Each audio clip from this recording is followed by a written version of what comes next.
Yeah, this is an original book, which is the actual, play part of the musical. So I have to give Miss Harsy the credit, because she was the one who came to me and said, "Hey, what if we wrote something around J.D. McPherson's Northside Gal and the Signs and Signifiers album?" And I quite honestly thought she was an insane person when she first said that.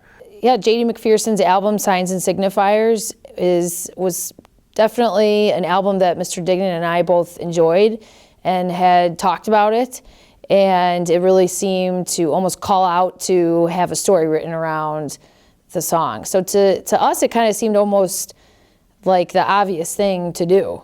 And then she told me that she got in touch with a publisher, and I said, okay, if this happens, it will be great. And then it really started to pique my interest, so we started to write a little bit of the book. And then we hadn't heard from their publisher in a while, so we thought, this is gonna just fall by the wayside, so let's look at some other shows. And then out of the clear blue sky, they sent an email that said, go ahead, the music is yours. So we spent a good solid 3 weeks every day writing until the script was finished.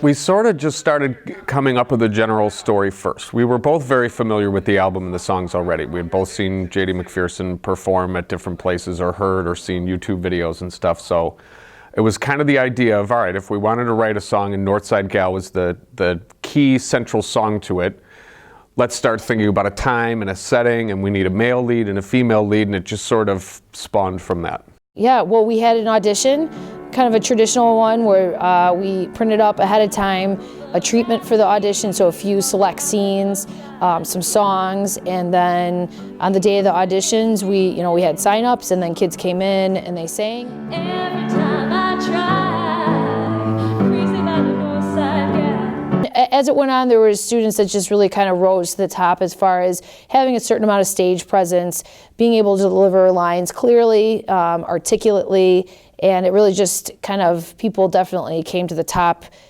fairly naturally.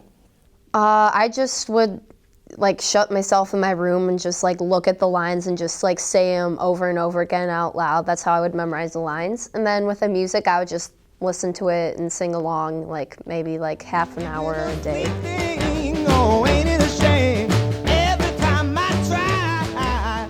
When the new director team came on and they had this idea, they asked me, hey, would you be up for this? And I said, of course, it sounds great. And I love the music of J.D. McPherson, and I was really excited about the project. It's a specially organized band. It's just the pit orchestra. It's called that because they play below the stage in the orchestra pit. And they're made up of students from all three bands, the jazz bands and the orchestra. So it's a real mix of the entire department.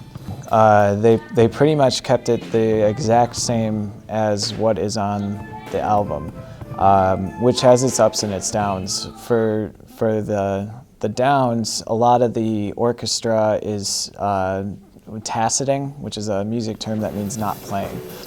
So the students have to sort of rest during some of the songs, but the guitarists get to play all the time, and the drummers playing all the time. So it's nice for those instruments.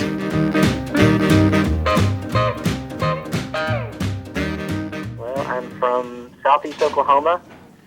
I've been into music my whole life, and kind of obsessed with music, and very, very thankful that I'm able to do it for a living. Once in a while, we get a request from somebody who's doing something for themselves that's maybe they're in college and they're making a student film or a scene or something like that.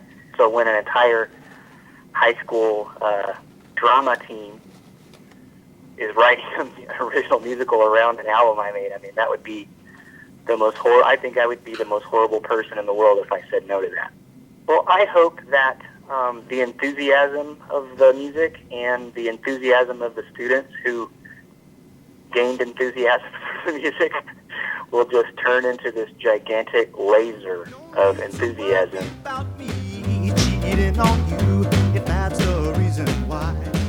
A lot of the set we actually rented from a prop and set company. So they basically, we rented for a certain amount of time. They come in, build it, and put it together. And that was really we only needed 2 primary sets. It was the house scene, and then it was the malt shop scene. So those we actually rented from the company, and they came and put it all together.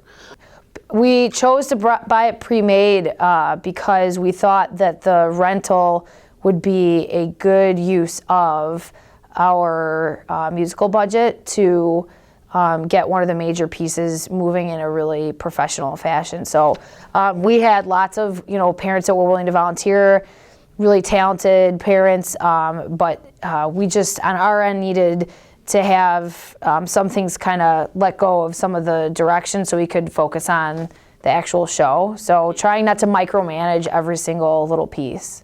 We basically had to create the set, like not with our bare hands, but like take everything from like what we imagine it to be and then order pieces and parts of it like that. And when we saw it, we're like, oh my God, this is going to be amazing. This is really going to be great. Your love, it's all that I'm missing. The first day there can be some oddities, like the tempos are different or whatever. So we work through that. And that's a chance for us to tighten up the vocals with the pit, and we all sort of tighten everything up together. And there's a lot of great guitar work on the album, and so the guitarist had to work especially hard to not only learn the fingerings and the picking for the parts, but also to mimic the guitar settings and mimic the amp settings to copy that great rockabilly sound. In the beginning, it was kind of hard because we're so used to like the CD. But I think now that after these couple days, we've gotten used to like the music and we've gotten used to like how everything's working out. I think by Tech Week we'll be fine.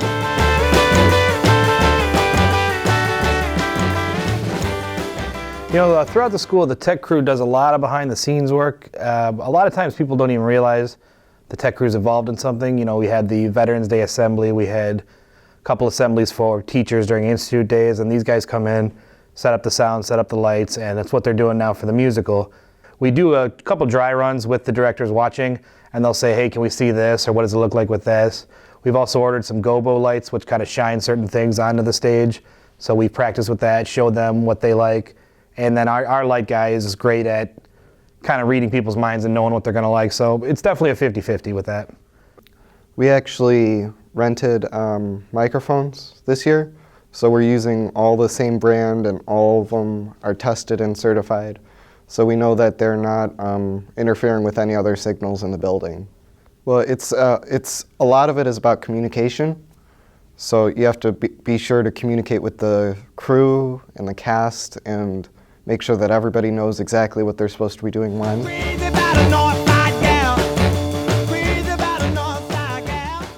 It's amazing. The time you put into it, just seeing it come together, it's amazing.